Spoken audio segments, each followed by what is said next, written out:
Alors mes chers élèves, voici quelques ultimes conseils pour gagner en rigueur, en précision et surtout en justesse analytique lorsque vous composez un commentaire littéraire. Alors, première astuce, premier conseil, c'est de vraiment visualiser dans votre tête les images créées par l'auteur avant de les interpréter.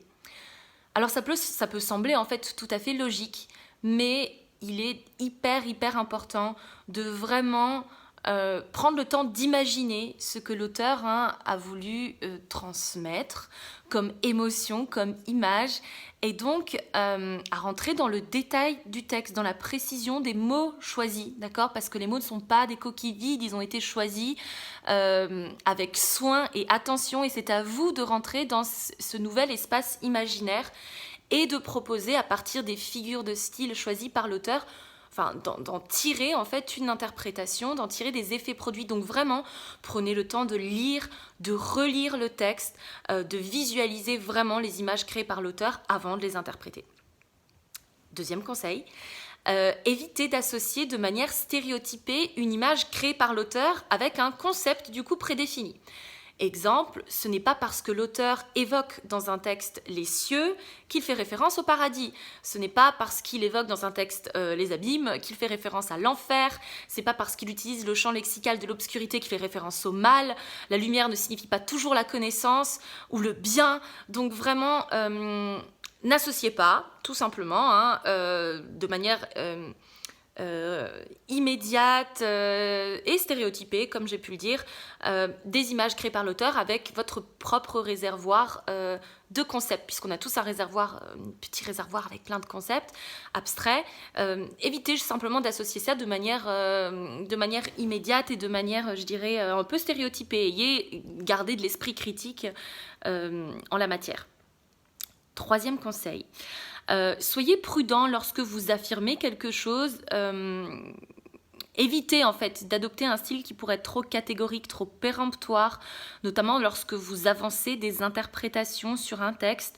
Il y a des moments où effectivement vous pouvez être très sûr de ce que vous avancez, donc vous avez le droit de le dire avec assurance, mais quand vous êtes moins sûr, peut-être préférez un style moins catégorique, vous introduisez tout simplement de la nuance pour ne pas enfermer le sens du texte, d'accord? Donc un tout petit peu de précaution oratoire.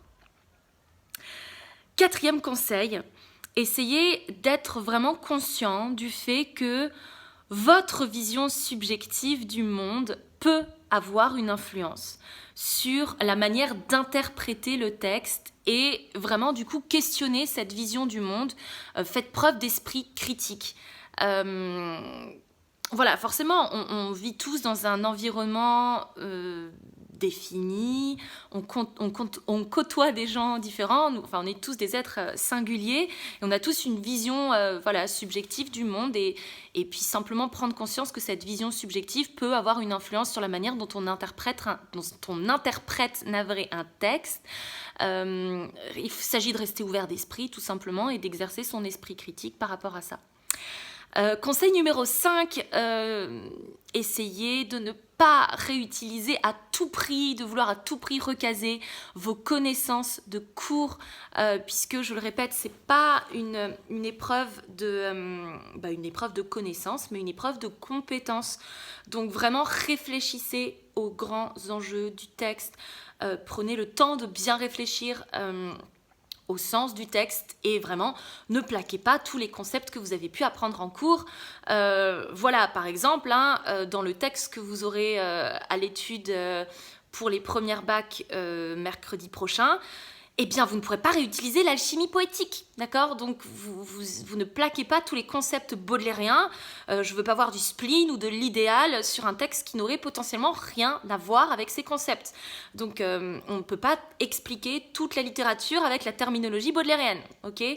C'est un exemple particulier, mais vraiment, ayez conscience de ça. Ce n'est pas une épreuve de connaissance. Ça peut paraître frustrant, même, parce que surtout si vous êtes académique et studieux, et que vous avez beaucoup de choses, que vous connaissez beaucoup de choses, vous avez nécessairement ou potentiellement envie de les réutiliser, mais il s'agit vraiment de se libérer l'esprit et de faire confiance à son esprit critique, son esprit d'analyse, et vraiment partir du sens du texte. Alors certes, il faut avoir des connaissances en matière de méthodologie du commentaire, en matière de procédés stylistiques, métriques, lexicaux, etc.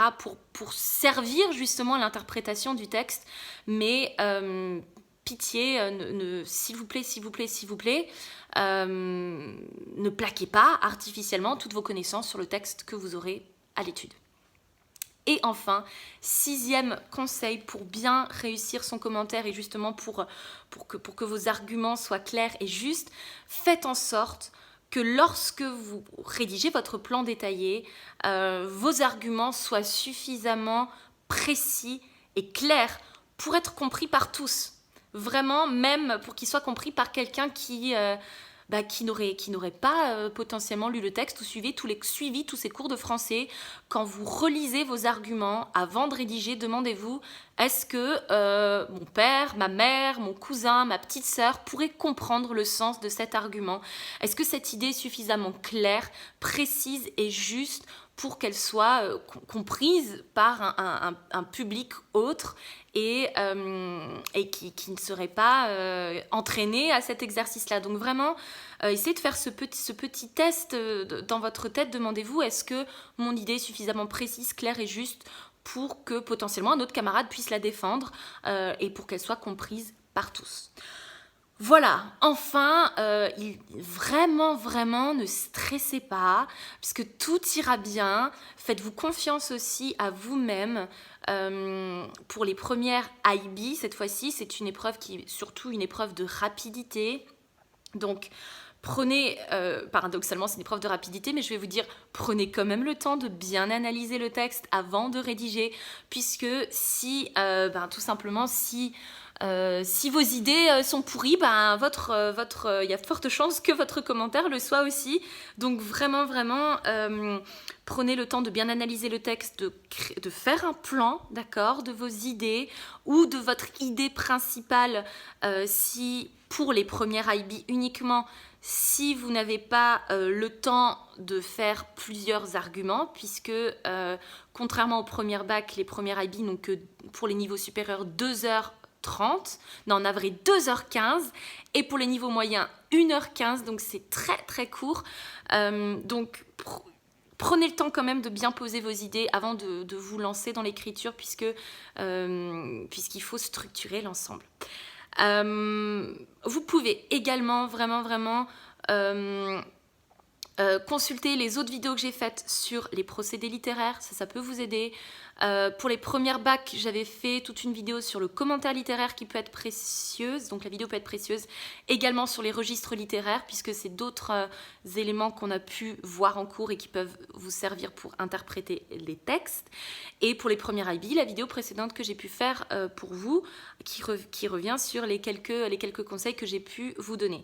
Ah, et dernière précision, puisque je sais que ça génère beaucoup d'angoisse et comment pourrais-je dire,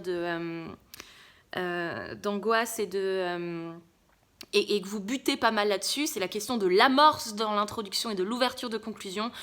Pour l'épreuve qui va venir, cette épreuve de décembre, si vraiment vous jugez que l'amorce que vous souhaitez me proposer, enfin vous sentez que ça va pas être bon, que c'est trop lointain, que les connexions ne sont pas évidentes, n'en faites pas, d'accord ? Dans ce cas-là, soyez efficace. Je renoncerai à cette exigence pour les examens de décembre si vraiment vous ne trouvez pas d'amorce. Il ne faut pas que ce soit quelque chose qui vous bute. C'est un petit exercice rhétorique qui devrait même être assez stimulant et plaisant. Mais je préfère que vous soyez dans ce cas-là efficace plutôt que de me proposer une amorce d'introduction, une ouverture de conclusion complètement foireuse. Voilà. Eh bien, bon courage à tous.